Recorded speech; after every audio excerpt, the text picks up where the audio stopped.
We are live online and ready to begin. So, thank you all for coming to this month's Quest Lunch and Learn here in our Dallas office. Again, just want to remind you this is becoming a regular event again.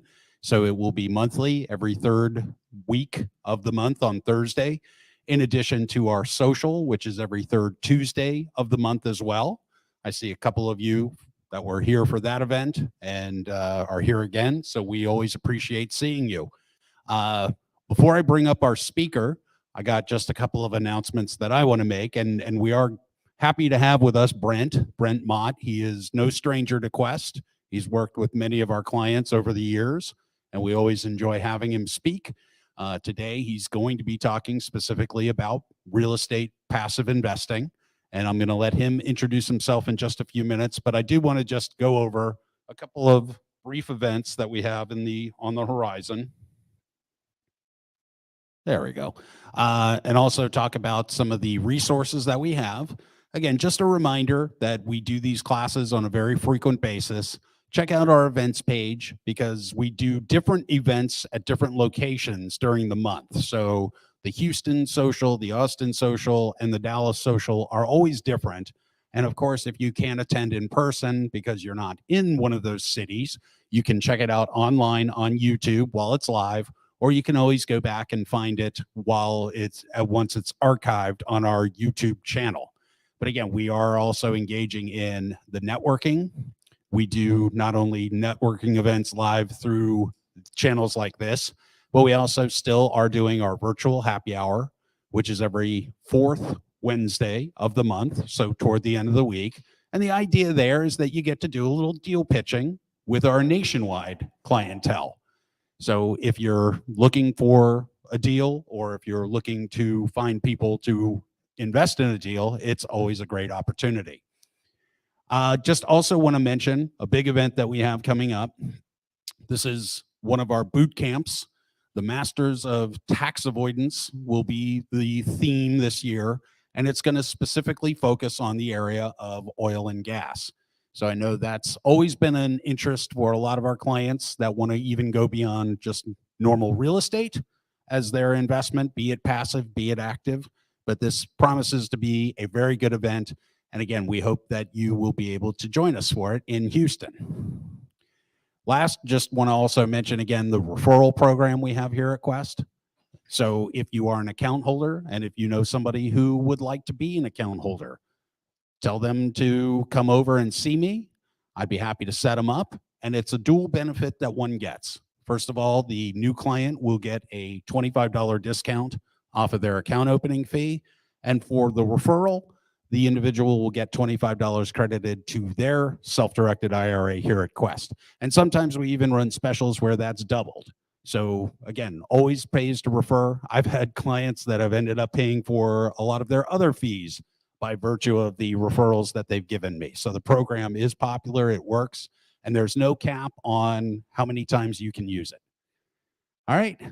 If there are any questions that myself or any of the staff can help you with, please always know you can call us. You can go to the chat box within the Quest website. It pops up as soon as you go on to questtrustcompany.com. You can shoot us an email, or if you want to have a further conversation, the QR code that you see there will actually scan to the IRA specialist calendar. You can go in and request a time. 30 minutes should do it. And then we can call you at a time that's convenient for you. All right. Thank you. That concludes the formal comments of the presentation. I'm now going to bring up Brent. Brent is, again, very well known to us all.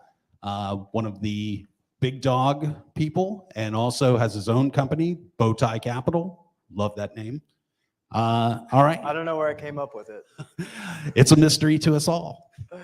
But anyway, without any further delay, here is Brent. Thank you. Thank you. Thank you, everybody. Love working with Quest and all of Quest clients. So I need to go ahead and look at and see how much Quest capital we actually have invested in our deals. It's several $1 million. And then I love using my IRAs. I'm helping my mom manage her IRA.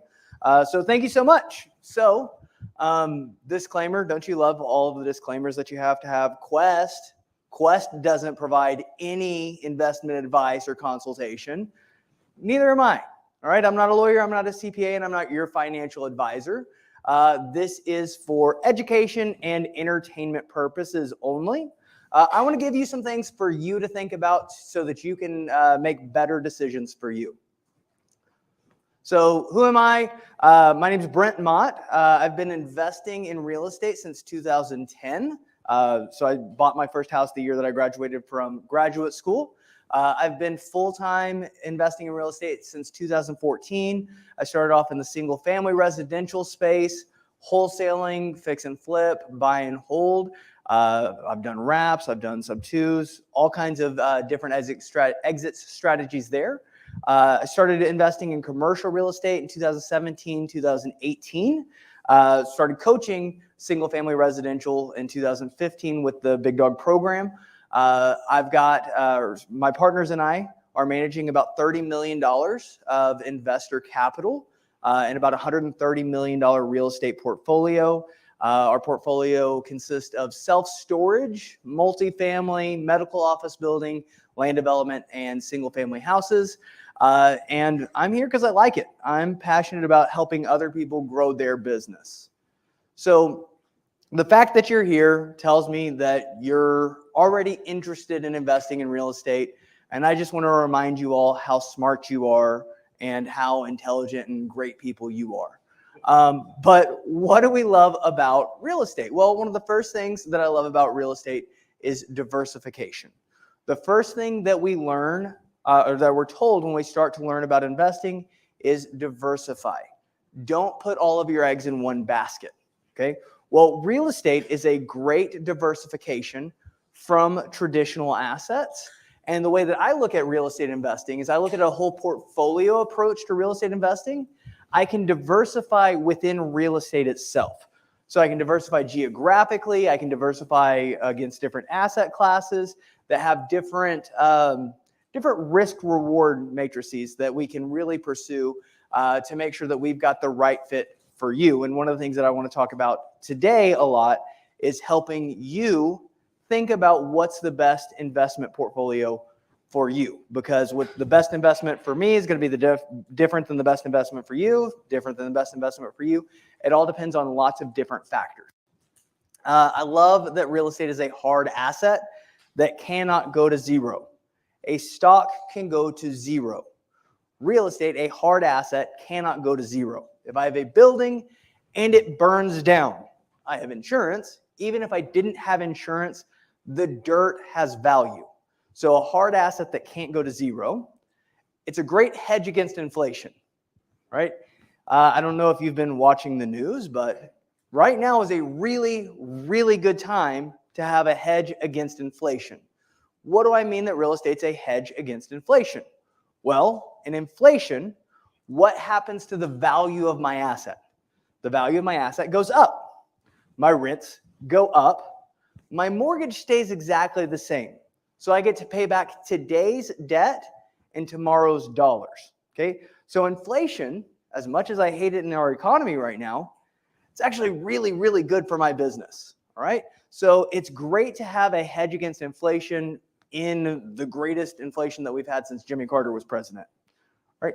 We can use leverage. Okay? So we get to use bank money, other people's money to help us grow our wealth.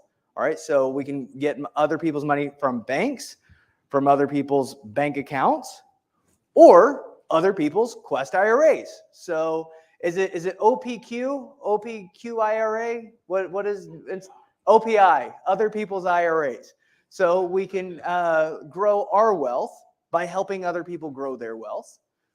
Cash flow. Everybody likes cash flow. That's a good thing. It's good to have an asset that will pay you cash as it goes.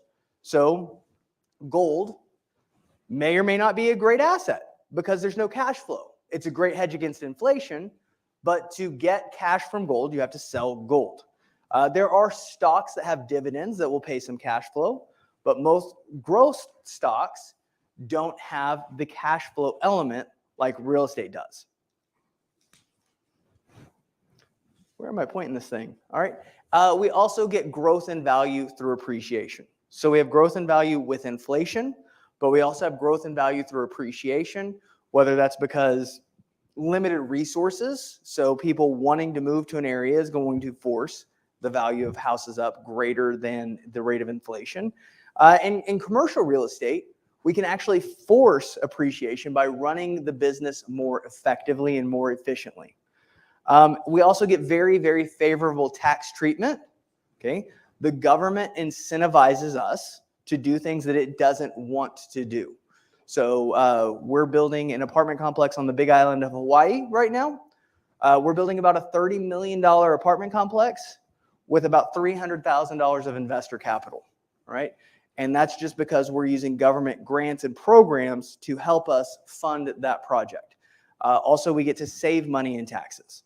If you're a full-time real estate investor, you can write depreciation off against your ordinary income. Now, you need to talk to your CPA about that because I'm not saying that you can do that. I'm saying that I do that. You need to talk to your CPA if you can do that. Right? So there's a couple ways to get involved in investing in real estate. We can be active or we can be passive. Who wants to be the investor in the hammock? I like that. I want to be the one in the hammock just laying there letting my money grow. So in active investing, it requires your time. You're the one talking to sellers. You're the one putting up the time. It requires your energy. Am I pointing this thing down there or back there? Do you know where the... Anywhere? Okay. All right. It requires your energy. Okay. So you be the one going and knocking on doors, doing the marketing, doing cold calls. So you can be putting in the effort, dealing directly with the sellers. So who loves dealing with sellers? Can be fun. I've also learned lots of new exciting combinations of swear words working with sellers. That's a real treat. I've never heard that combination before. You're dealing with contractors, also can be a lot of fun. You're dealing with tenants. You're the one, it's your time, your energy, your effort as you're an active investor. Now, the benefits of our active investing is you get the best deals. All right. If you're the one going straight to the source, you're going to get the best deals. So if you're doing the marketing, if you're putting in your time, energy, and effort and going directly to the seller, you're going to get a better deal than somebody that's going through a realtor or somebody that's going through a wholesaler. Okay. So you get the best deals. Your return on cash investment is higher. Okay. So if you take $10 out of your IRA and use that to put as option money to put a house under contract, and you turn around and you wholesale that contract for $10,000, I didn't go to math college, but that's a really, really good return, turning $10 into $10,000, right? So your return on cash is higher because you're getting paid for your sweat equity along with your cash. The amount of cash you need can be minimal. So when I got started in real estate investing as a career, I didn't have a ton of cash. I had a great network and I had people that could invest in deals with me. I had good partners, but I didn't have a lot of my own cash when I got started. It can be very fulfilling. Even though you get cussed out by a lot of homeowners, most of my deals end with a hug and a thank you. We are helping people out of the worst thing they've ever gone through in their entire life. Okay, so that aspect is very fulfilling. I love the art of the deal. I love putting together and structuring a deal. I really like paying investors checks. That's a good way to make friends is to just send people checks, and I'm okay buying friends. It's a great place to get started. Okay. If you don't have a lot of capital, if you don't have resources to be a passive investor, this is a great way to get those resources. This is what I've done is I've been an active investor to fund my passive investments. Okay. So I put in my time, energy, and effort instead of going and working, a regular 9-to-5 W-2 job. So instead of doing that, I treat my real estate investing as my job, as my career, and I take the proceeds from my active investments and I reinvest as passive investments. Right? If you want to learn more about active investing, Quest does a ton of great education, so that's why you're here. Also, if you go to texasrias.com, you can sign up for some free training at texasrias.com. Right? So passive investing, you leverage your resources, you leverage your capital, you leverage your expertise, you leverage your bankability. Okay, what does that mean? Well, if you've got a high net worth and a high income and great credit, you can help people sign on debt so that they can get bank money to do bigger deals. You get to leverage other people's time. So I've been to thousands of meetups, and I hear OPM, OPM, OPM, other people's money, other people's money, other people's money. I love other people's time, okay? Resources. I can make as much money as I want to make. I can't make any more time, okay? So I like to use my capital to buy back my time, right? I'm willing to sacrifice getting the best deal because I don't want to go knock on 1,000 doors. That doesn't sound like fun, so I'd rather pay somebody that's me 10 years ago to go and knock on those doors. So I like to leverage other people's time. Benefits of passive investing, it's kind of in the name. It's passive. I really like getting paid before I wake up. You get to realize the fruits of past labors. The work that you did yesterday pays you today and over and over and over again into the future. You get your time back to do things that you're passionate about. You get your life back. You let your money work for you while you work on your passions. Also, as a passive investor, we get very, very favorable tax treatment, especially if you're using your Quest IRA. That can be no taxes, depending on how it's structured. And again, if you weren't excited about it, it's passive. You don't have to do extra work for it. So the whole truth about passive investing, it sounds great, but there's got to be a catch. Well, it does require some work and time management. Okay, it requires going to networking events. Luckily, most real estate investors are pretty cool. So it's fun to go to networking events. Quest has lots of great networking events. I saw booze in the fridge in there, so that's probably fun. I don't see anybody cracked one open yet, but oh, okay, nope, no judgment. Happy lunch. I love it. So it's fun to go networking and meet people to invest in. It does require some expertise or at least knowledge in the investment. You don't have to know everything about the investment that you're going to make, but it has to make sense. Okay, it has to make sense for you. I personally don't invest in cryptocurrency, and I'm missing the boat.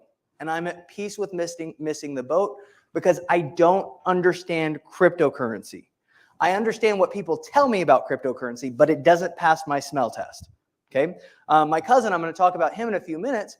My cousin bought into Dogecoin for $300 and sold out at $30,000. And he said, "Don't you wish that you invested with me?" I said, "No, because I'm not a gambler. I'm an investor." And I'm really, really happy that that paid off for you. But cryptocurrency doesn't make sense to me because for something to have value, there has to be scarcity. I understand the scarcity of Bitcoin. I understand the scarcity that there's limits to it. But you have to have scarcity and utility to have value. I don't understand the utility. I don't see the point of using it. Will it make sense in the future to me? Probably, but right now it's not the right fit for me because it doesn't make sense. It doesn't pass my smell test. I understand why someone will pay rent. People have to have a place to live.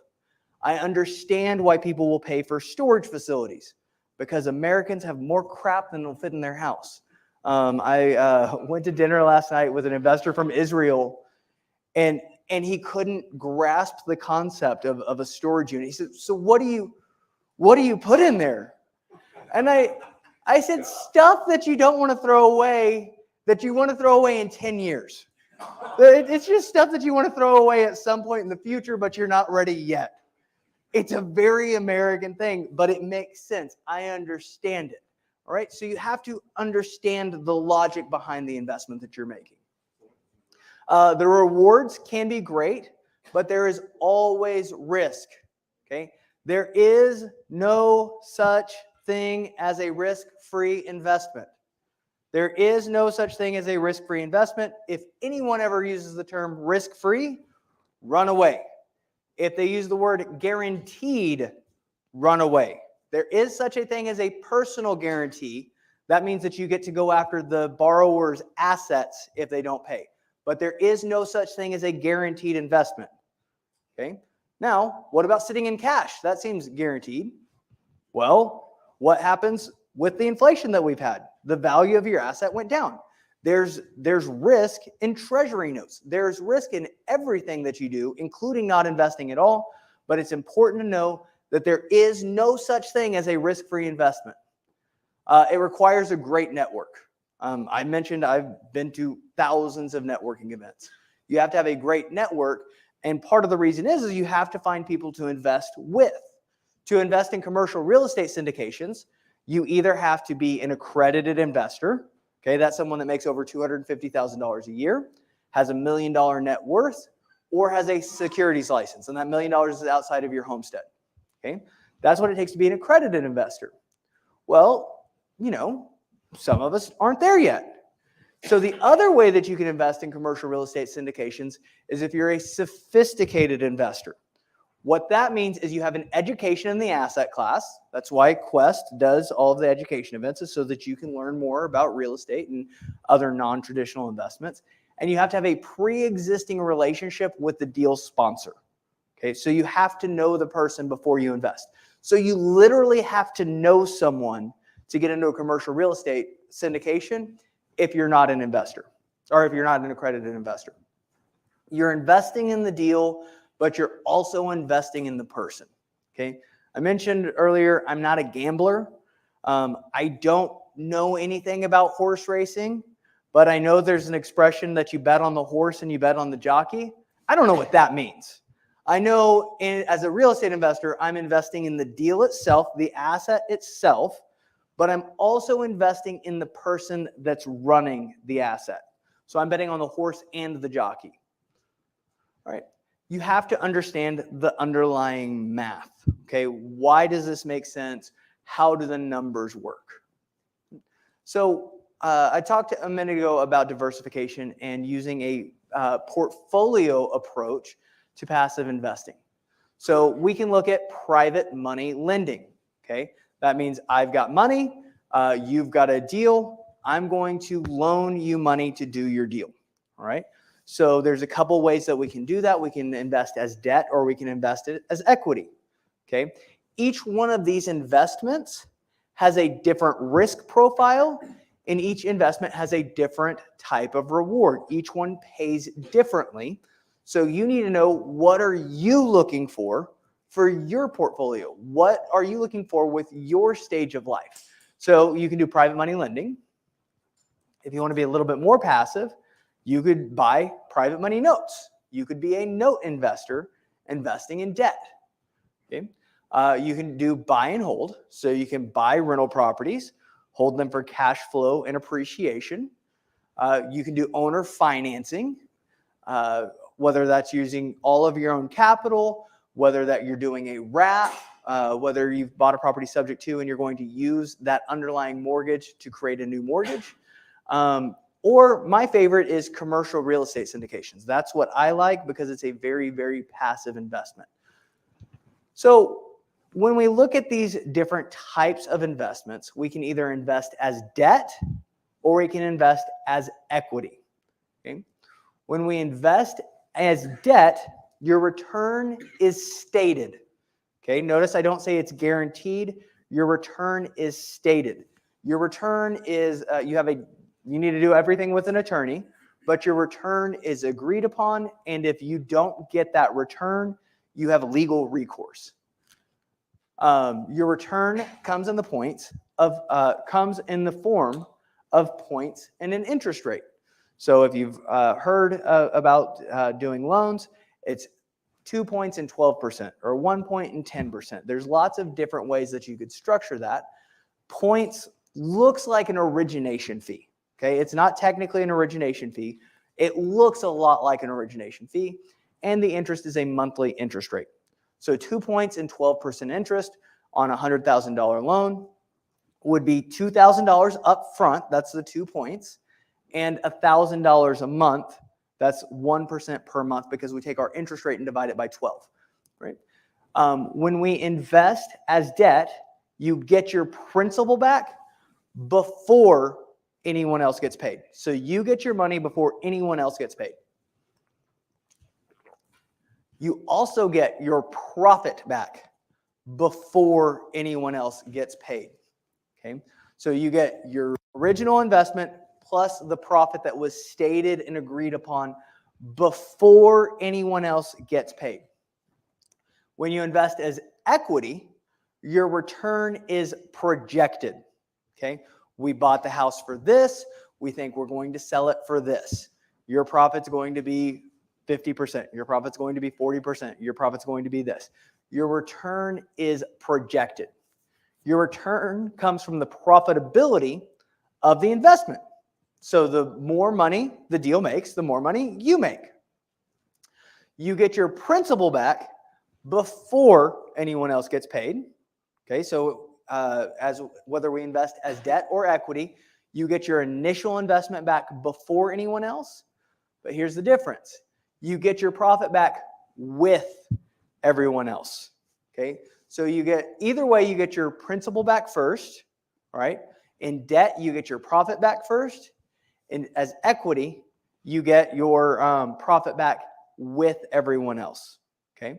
So as debt, there's less volatility, okay, because our return is stated. With equity, there's more volatility. We participate in more of the risk of the deal, so we should participate in more of the reward of the deal. So let's put some numbers to this. All right. So as debt, if we took a $100,000 house, by the way, when you do math at the front of the room, you can make the numbers up too and make them really easy. All right. So if I'm doing a $100,000 house, I'm going to make a 70% loan to value loan of $70,000. Okay, because we buy houses at 70% of ARV minus the cost of repairs. I'm factoring all of the repairs and the purchase in that $70,000. So I'm going to charge 2 points for $1,400 and 12% interest for a 6-month term, $700 a month, gives me $4,200 for a total of $5,600 total profit. Okay, so that's a $70,000 loan, 2 points, 12% for 6 months. When we invest as equity, okay, on that same $100,000 house with a $70,000 investment, okay, when we sell it, there's going to be closing costs, all right? Again, when you do math at the front of the room, you don't have to be exact. You can make up the numbers. But that we're going to have, say, $10,000 in closing costs and expenses, and the profit's going to be split 50-50. So there's $20,000 worth of profit. So you would make $10,000 instead of $5,600. Who wants to make $10,000 instead of $5,600? I think everybody wants to. But because we participate in more upside, because our upside has greater potential, we do participate in the risk of downside. Okay? So what if the market shifts? What if that $100,000 house only sold for $90,000? We still have our closing cost. Now we only have $10,000 of profit. So now we're only getting $5,000. Okay, so we have to be able to underwrite the deal. That's why we're investing in the deal and the investor. Okay, when you're doing private money lending, you have to be a better investor than the investor that you're working with. You have to know what you're doing. You have to know what's going on with the market. Okay, you have to understand it. You're the one that made the sacrifices. You're the one that didn't go on that vacation. You're the one that went on a 4-day vacation instead of a 7-day vacation. You're the one that didn't get the guacamole on your Chipotle. All right, you saved that $250 so that you can invest it. All right, so you're the one that made the sacrifices, so you have to make sure that you're protecting yourself. Right? Does that make sense? The debt versus the equity piece. All right.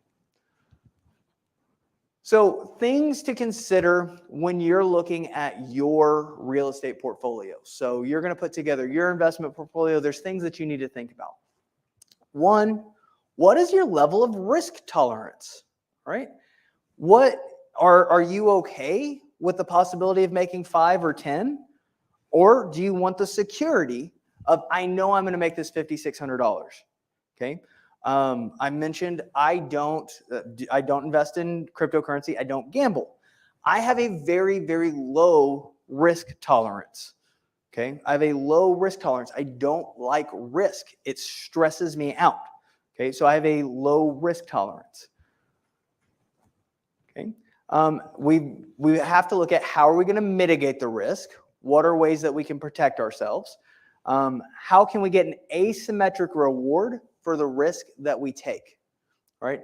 Are there investments that we can make that my potential upside is greater than the units of risk that I take on? So storage facilities.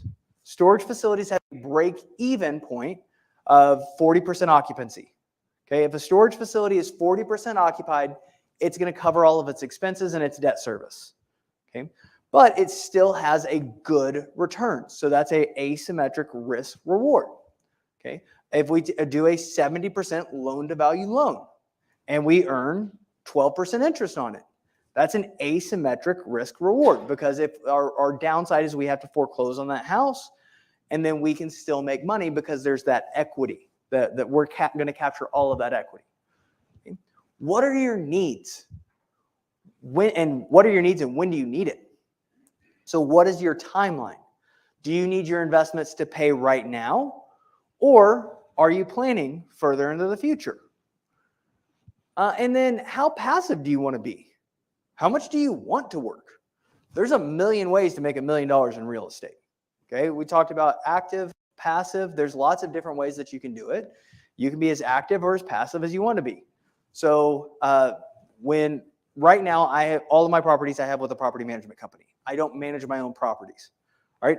I've also been the landlord at Walmart at 4 a.m. buying a plunger. All right. I've been an active passive investor. By the way, if you're ever working at Walmart at 4 a.m. and someone comes in and buys nothing but a plunger, there is no need to ask how their day is going. All right, that's just something that you need to know. So you've got to think about how much sweat do I want to combine with this? And what do you want your legacy to look like? Okay, are you planning for you? Are you planning for your kids? Are you planning for your kids' kids? If you're like me, you're planning for your parents. All right, so you've got to look at what do you want your legacy to look like? So these are things that you need to consider as you're building out your portfolio. So I wanted to give you some examples of people, of investors that I know and how they choose to structure their portfolio based off of these criteria that we just talked about. So this is me and my wife. I'm 37. My wife is 32. Okay. We are both real estate experts. Okay. I know more about real estate than, I'm going to say, 90% of the population. Okay. I know a lot about real estate. I have a leg up in real estate. That's why I invest in real estate and nothing else. Okay. That is my portfolio. I earn a high income. I make a lot of money with my active real estate investing. So I don't need my passive real estate investments to pay me right now. Okay. I'm still putting in the time, so I don't need the cash flow right now. I've got 28 years before traditional retirement. I have no desire or no plan to have a traditional retirement. This is a weird way to judge your age, is how long until you can get into your Quest IRA at 59 and a half. When I started speaking about real estate, I was 29 and I had 30 years. And now I'm kind of what, 22 and a half years? That's a weird way to gauge how old you are. But we have a long timeline before we're going to need retirement income to live off of. Okay, we both have a strong desire to leave a legacy. One of my favorite sayings is, if you don't come from a rich family, make sure a rich family comes from you. Okay, I want my kids to have a leg up. My grandmother invested in real estate. My parents invested in nothing. I saw which one worked out better, and that's why I started investing in real estate, is because I saw what my grandmother did. My grandmother retired on a small rental portfolio in 1990. Okay, so she's been retired for 32 years off of, I think, 9 rental houses. So and she hates the way that I invest. She bought a bunch of houses in the 1960s for like $4,000. So she hates that I use bank money at all. She's like, just write a check. I'm like, well, Grandma, I don't have 250 grand sitting in my bank account right now. But she's never used debt on any of her real estate. But that's what I saw. So I love my parents. They're incredible people. They taught me very strong work ethic. They taught me really strong character. I'm paying for both of my parents' retirements. Like I'm supplementing their retirements. So I want to make sure that not only are my kids not taking care of me, I want to be helping my kids, not spoiled kids. I don't want spoiled kids, but I want multiple generations to be taken care of. And I told you a minute ago, my risk tolerance is very low.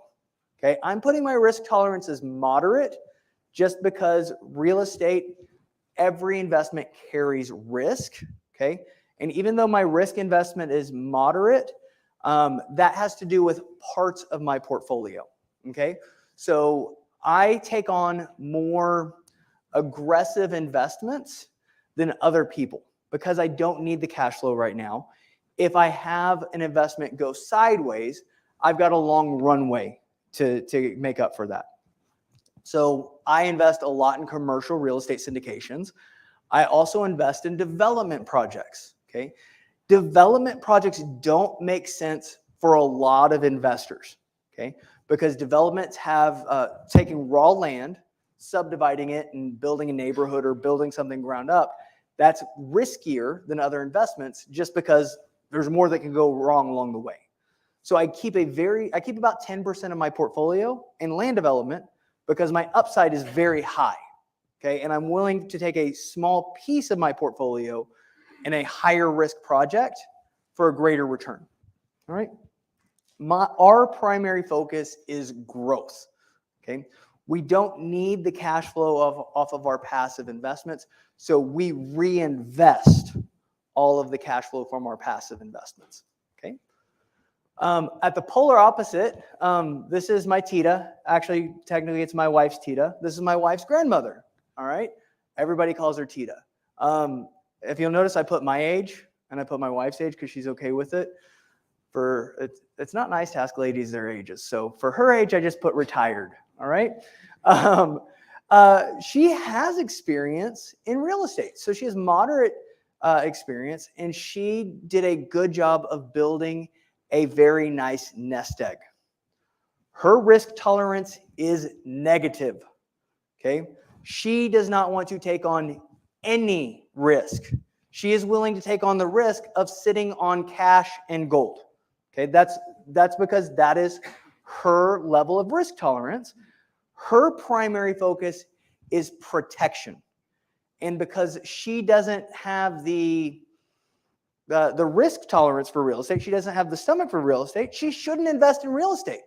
It's not a good fit for her. Sit investing is a great fit for a lot of people, but if your risk tolerance is 0 and you don't want to risk anything at all, sit on cash. I don't know what to tell you, but her goal is to protect what she has.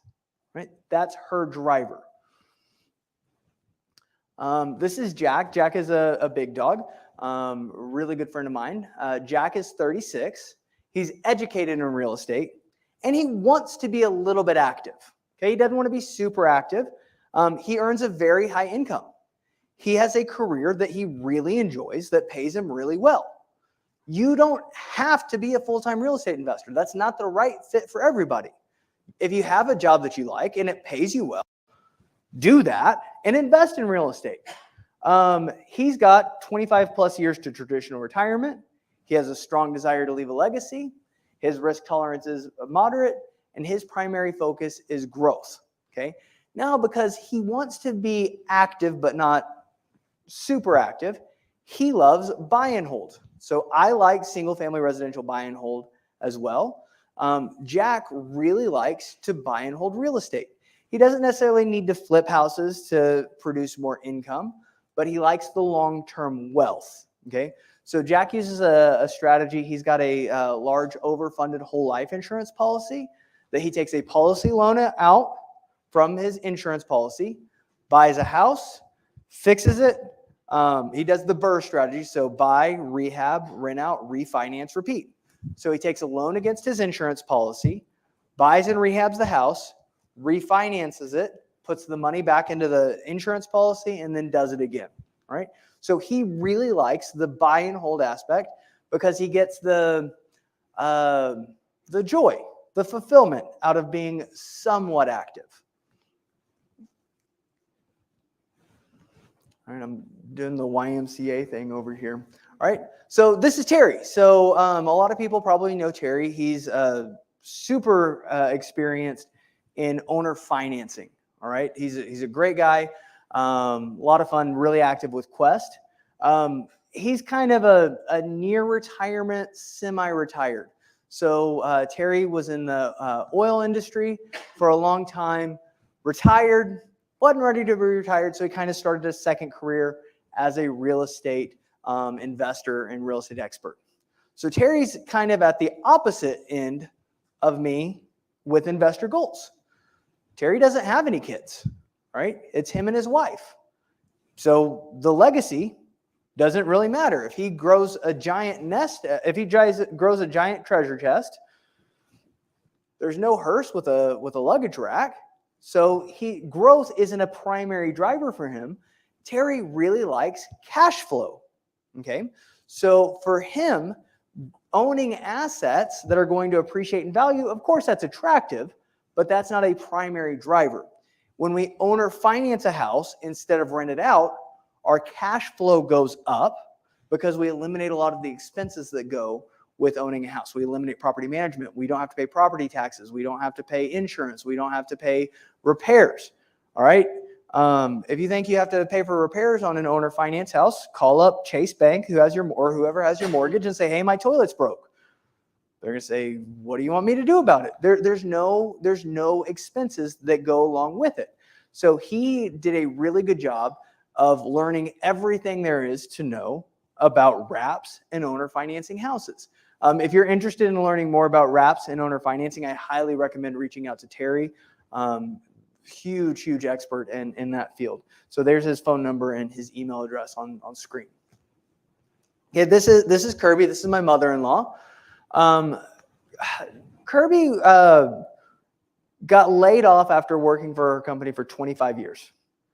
And she's close to retirement age. She's in a really difficult spot she planned on working another 5 to 7 years. Okay, that was her plan, but she wanted to work another 5 to 7 years to grow her nest egg a little bit more before retirement. But she got laid off. And now she has to figure out, she doesn't have as much as she wanted to have. So she's kind of doing some side hustles. I'm teaching her a few things and we're working on a few things. She has a nice 401k. It's a good 401k. It's not as much as she wants. Okay. Also, Kirby's risk tolerance is very low. And one of her primary focuses is don't run out of money. She's at a point that she needs to get some income off of her retirement account. So one of the things that we're working on is we're going to roll her 401k into a Quest IRA. And the investment that I would recommend for Kirby, I'm not recommending investments for anyone here, but the investment that I would make for her is to buy private money notes. Okay, so what does that look like? So a hard money lender, the way that most hard money lenders work, and the difference between hard and private money, one sounds nicer.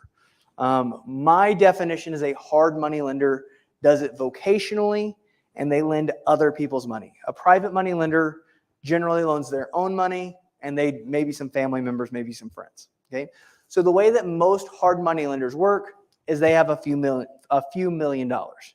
Okay, so of their own capital, and they make their money through points. Okay, so they go out, they go to a ton of networking events, and they find me, right? And they loan me $100,000 at 2 points and 10% interest. So I'm going to pay them $2,000 up front, and that's where they make their profit. All right, and that 10% interest is $833 a month. Well, once that hard money lender runs out of money, they can't make any more loans.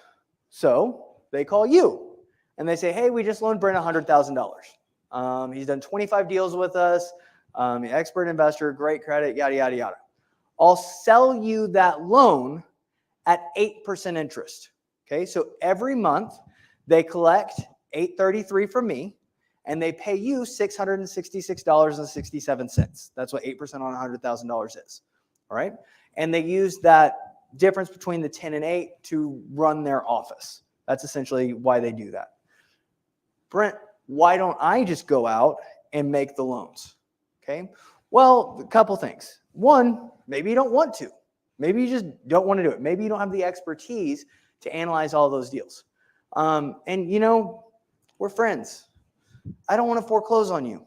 I'm going to be really sad if I have to foreclose on you. I'm totally cool if Paul has to foreclose on you. Like I'm good with that. All right. So if somebody else forecloses on you and I get my money back, I'm good. All right. So buying these private money notes, the back end of these notes, is great for her because Kirby's never invested in real estate. All right. And an 8% return is a really strong return because this is one of the lower end risk strategies. Okay. When you buy a private money note, depending on the lender that you work with, I like to work with Blink Lending, but Blink Lending requires a personal guarantee on the notes when they lend money. Okay. So they can go after the assets. Blink Lending also signs a guarantee on the note. So I have two guarantees, not a guaranteed investment, but we have two guarantees that that investment is going to go right. Okay. And we have recourse if it doesn't go right. So buying a private money note would be a really great strategy for Kirby since her strategy is don't run out. This is my mom. This is Janie. My mom has osteoporosis, and she got forced into early retirement. My mom is an incredible nurse, all right? And she knows everything there is to know about nursing. She was a nurse for 40 years. When it comes to anything else, she's calling me. How do I do that? Mom, I'm not a mechanic. I don't know. Take the car to the shop. Figure it out. She's on a fixed income. Her Social Security is $2,400 a month. Okay, that doesn't cover her living expenses. So she's negative. She doesn't cover her own. So I help my mom out financially. Now, when my mom got forced into early retirement because she had osteoporosis, she found out, all right, surprise, that she had $200,000 in a 401k. That's a really, really nice surprise. It's not enough to retire on. Okay. I don't know what happened. I think what happened is 40 years ago when she started at the hospital, there was a pension. 30 years ago, they converted that to an IRA. She didn't even know, or a 401k. She didn't even know about it. Okay. So what I did for my mom, okay, and this is not what I would normally recommend for somebody that's at retirement age, is I took that $200,000 and I invested it in some really, really aggressive development projects. Okay, very aggressive development projects. Again, I wouldn't normally recommend that, but for my mom, if I roll the dice and lose, I'm already paying her bills. Like I'm already there. So this is how do I've got a shot to get her off of my payroll. All right, so I'm rolling the dice. Okay, so normally I wouldn't put someone in this position in a development project. Now, I took that money, that $200,000, did more than double it in 3 years. Okay, it will come out this year, and it will be more than doubled in under 3 years. Okay, so now she's going to have $400,000 invested at 8% is $2,400 a month. That one investment doubles her Social Security income. Another thing that I did for my mom, is I bought her a duplex. She lives in one side. The other side we use as a corporate housing, 30-day rentals, and that covers her mortgage, right? So because of passive real estate investing, my mom, who had no hope or shot at retirement, is doing pretty all right, right? It's not as good as she should have invested in real estate 30 years ago. But when's the best time to plant a tree? 20 years ago. The second best time is right now, right? So she had a very, very unique position to where it's, hey, we've got to get really aggressive for a short amount of period of time and then make sure we don't run out. Right. So this is my cousin. He's the one that put in 300 into crypto and the Doge and made 30,000. All right. So he's 39. His wife is 34. They have full-time careers, and they're very, very successful in their careers. Very high income earners. They're interested in real estate. They like real estate. It makes sense to them, but they're not full-time investors. They've got a long runway to retirement. They're having their first kid in the next 30 days. They're having their first kid, strong desire to leave a legacy.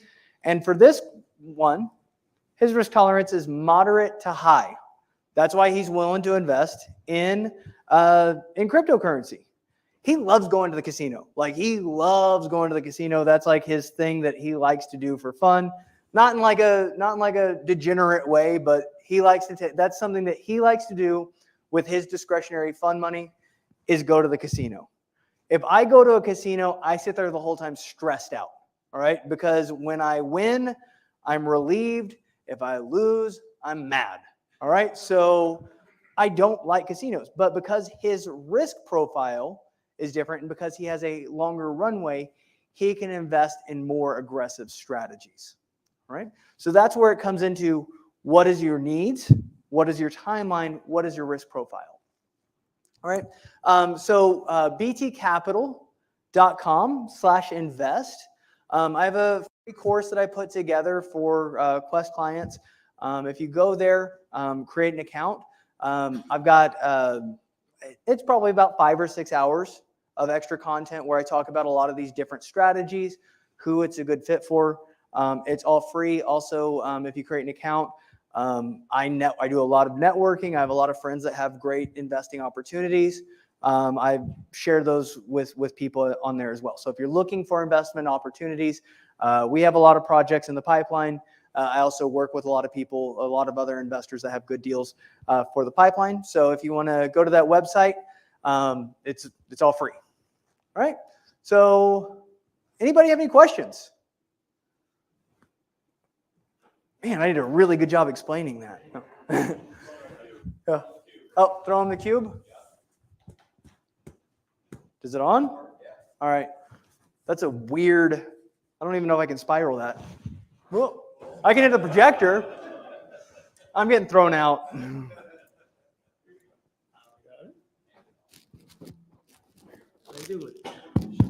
Oh, it should work. Huh. Okay, testing, great. Okay, let's assume that my runway is a aircraft carrier, okay, without a slingshot on it. Okay, so I need to, and I invested in graduate school instead of going to real estate, okay.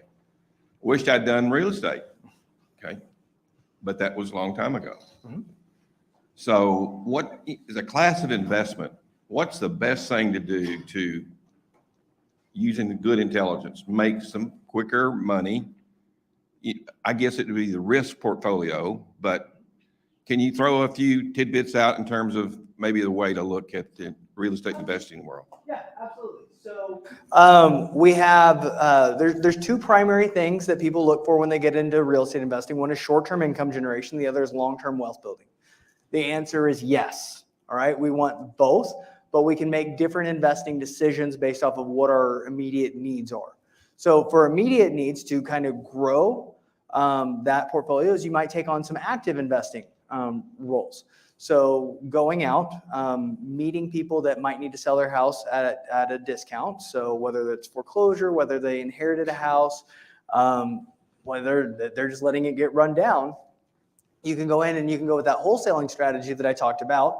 Go in with, and I would do it. I'm going to presume that you may be old enough to draw money out of an IRA. I don't want to. Barely, yeah, barely. I was going to guess 49 and a half, but. You're from Texas Tech, I can tell. You're very, very gracious. Careful what you say. Just talk slow and don't use any big words and we'll get along. So I would be doing all of my deals in a Quest IRA. Okay, now you need to work with the Quest IRA experts on how to do that the right way, but you can wholesale houses within your IRA. There's ways that you can flip houses within your IRA. You want to make sure that you're doing it within all of the rules and guidelines of how to do that. But I would do a couple of fix and flips can generate a lot of income. A couple of wholesale deals can generate some really good income in that. So I would do kind of a hybrid of active and passive, combine sweat with cash to do some of those more active investing strategies. That could be, managing your own buy and hold portfolio, but for short runway, need to get capital quickly, I would be doing wholesaling and flipping houses. And then right now, this is just my personal opinion in the market, is I would go below median income. The higher end houses are what's sitting with the interest rate. So I would look for any opportunities you get are going to be good, but I would look for below median price house for whatever market you're in is where I like to invest. I'm gonna. Thank you, Brett. Cubes, no waiting. I was a lineman, not a quarterback. So I speak into the queue. Yes, speak into the top. My question is, if you're investing in real estate, rental properties, what kind of yield or cap rate are investors look for? So it depends on what you're looking for. So what the question is, what kind of yield or cap rate are you looking for?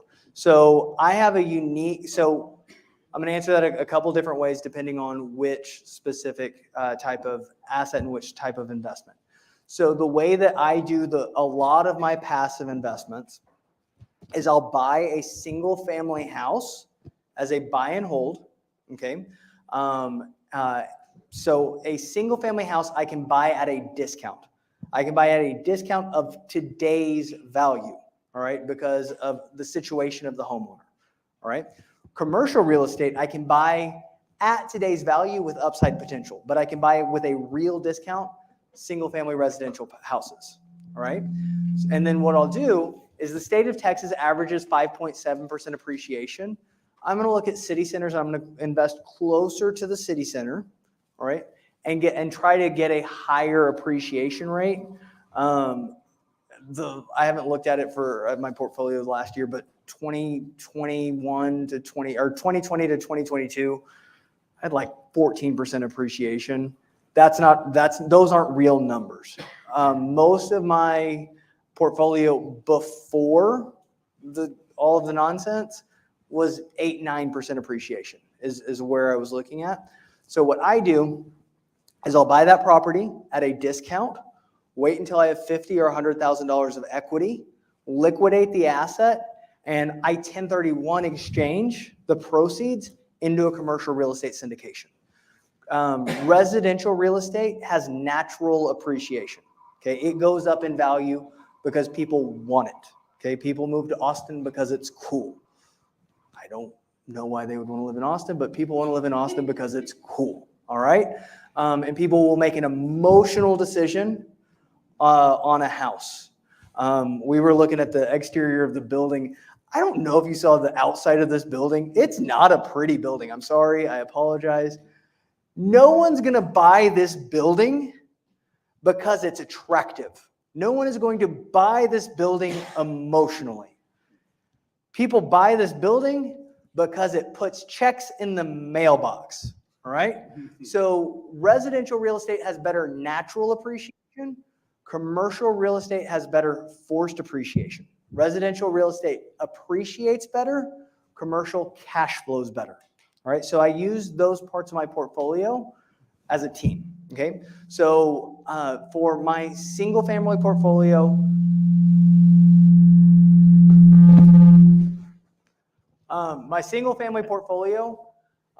for rentals, I want to put as little cash as I can into it, so I'm not looking for cash flow as much. I want my rental portfolio to do slightly better than break even after all expenses. Okay, I'm not living off of the cash flow of my single family houses. All right, and I want them to I buy at a 20 to 25% discount, so I don't have to buy my single families as a 7% discount or a 30% discount. I want them to appreciate 9% a year. All right, and that's going to give me the growth to invest in my commercial real estate. For most commercial real estate syndications, the benchmark that I look for is 14.3%. The reason I look for 14.3% internal rate of return, it's not technically an annualized rate of return. It looks a lot like an annualized rate of return, but a 14.3% annualized rate of return will double your money every 5 years. So that's one of the benchmarks that I look for when I look at commercial real estate. If I'm looking at a development project, I want to be north of 20% annualized return. And then if I'm looking at debt, if I'm originating the debt, 1 to 2 points, 10 to 12%. And what we have there is we have that risk reward ratio. On my first flip, because I was desperate to get the money, I paid 2 and 12 and gave up 50% of the profits because that's the only way I could get the money. All right. A brand new investor is willing to pay more than what I pay now. All right. So I borrow money typically at 8% is what I normally borrow money at because I'm a different investment than I was 10 years ago. All right. So you've got to look at that horse and jockey when it comes down to, do I want to invest in the brand new investor that's willing to give up the farm, or do I want to invest in the seasoned investor that has more and better opportunities? So I think that 1 point and 10% on if you're going and originating loans yourself is a really good combination where you're going to get somebody that has experience but still get a really good return. And I mean, it all comes down to personal preference. Did that answer your question? And more so, but I talk a lot. Yeah, I mean, I think when you say you're buying properties at a discount, that's probably not typical in this situation for a small investment. So I mean, I buy from wholesalers, and I met a lot of I bet there's some good wholesalers here. So by the way, I love daytime networking events because there's 2 types of people that come to daytime networking events: people with time and people with money. All right, that's who I want to know. That's who I want to be friends with. So yeah, I mean, get on. There's a ton of Facebook groups, and I get a lot of deals just from wholesalers, and I buy at 80% deals regularly. Any other questions? All right. All right. Well, thank you. My pleasure. Let's give a round of applause.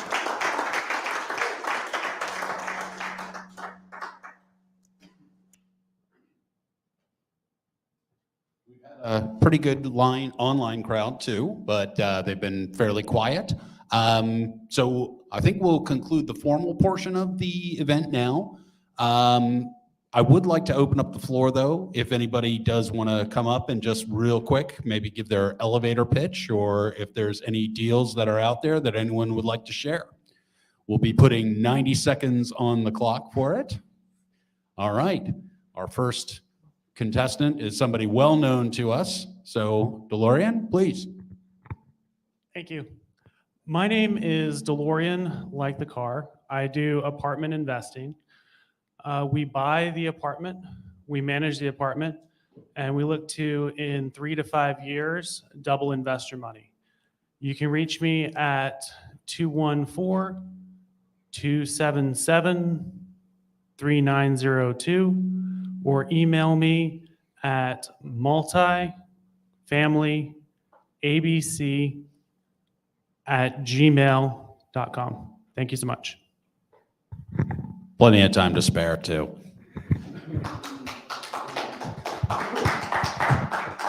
Anybody else got anything? Okay, please.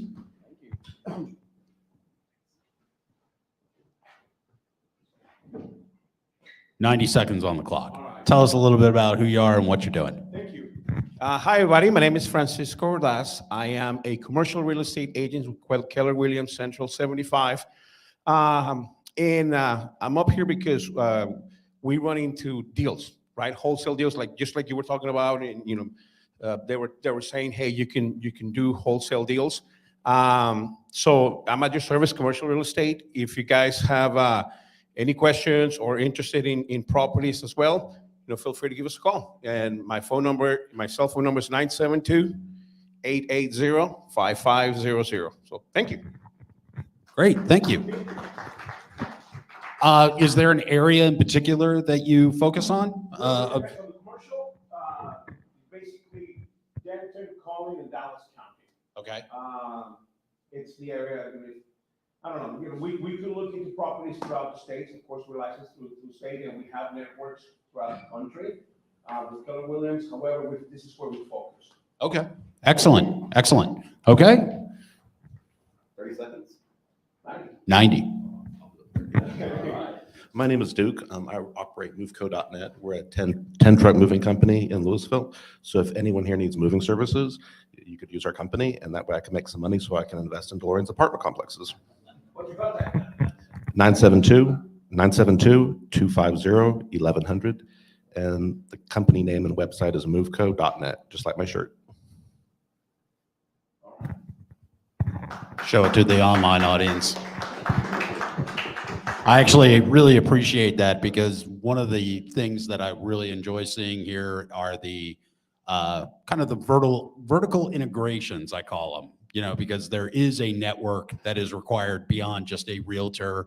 We do need the logistical folks. We need the accountant. We need the legal advisor, all those kinds of things. It's every bit as important as everything else. All right, Eric. Well, I am a real estate agent, and I'm actually, I do commercial and residential. But today I'm not here for that. Next Wednesday, we have an event here called Self-Defense for Realtors. I've had actually some of my team walk into situations that weren't comfortable. And we're not here to teach you. The event will actually be right here. We're actually here to teach you how to get away. Because it doesn't matter where you are or how safe you think you are. One of my friend's sisters, literally in line to pick up her granddaughter at an elementary school, had a guy get in the passenger seat, hit her in the head with a gun, push her out of the car, and drive off with her car. They did find him a week later, arrested him, and he was out within 2 days, walking free for 2 years before they finally made things. So life does happen to us. We don't want to teach you how to fight. We want to teach you how to be safe. And I literally have some of the highest ranked professionals in the field here to teach you. And they literally teach the military, police departments how to defend themselves. So I hope y'all will take advantage of it and come. And you'll be here. We'll start at 5:30 as far as sign-in. We'll actually start the event at 6. And I know you're going to love it. How do they register? Thank you for asking. Tim, how do they register? They click on the ticket link and they can sign up, and I will see if I can get it. You can call me if you want also. It's my number is 972-877-1600.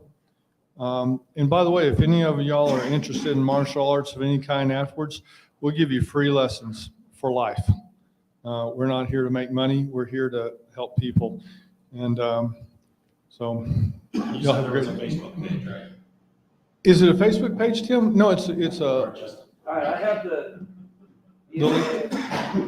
broadcasting the link from. Don't, I think that's off now, but We can. Oh, we'll get it to you. We'll set Come, the link. come find us and we'll get you the link. Sorry, I. Give me an email and I'll send it to you. How's that? That's perfect. All right. Anyone else? Bowie. All right. That'll be a welcome change. Yeah. So I'm a private money broker. I'm also a real estate investor, but recently in the last year, I got certified as a private money broker. So if you need funding for your deals, I represent 135 funding companies all across the U.S., fund in any state. Your rates vary based on your experience, location of the property, and various things like that. I'll give you my phone number. I've got cards back there if anyone just on the way out. So if you need money, then, come to me and let me give you a funding proposal. But if you want to write down, my mobile number is 972-342-6341. Like I said, I got cards in the back. This is Bowie Ballard.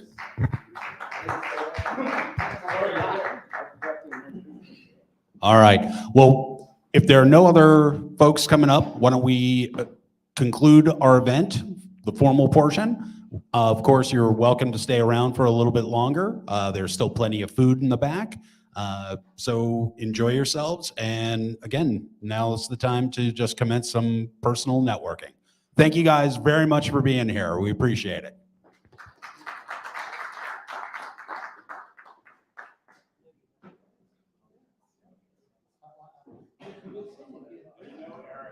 Sometimes, Eric, just so you know, sometimes the Quest staff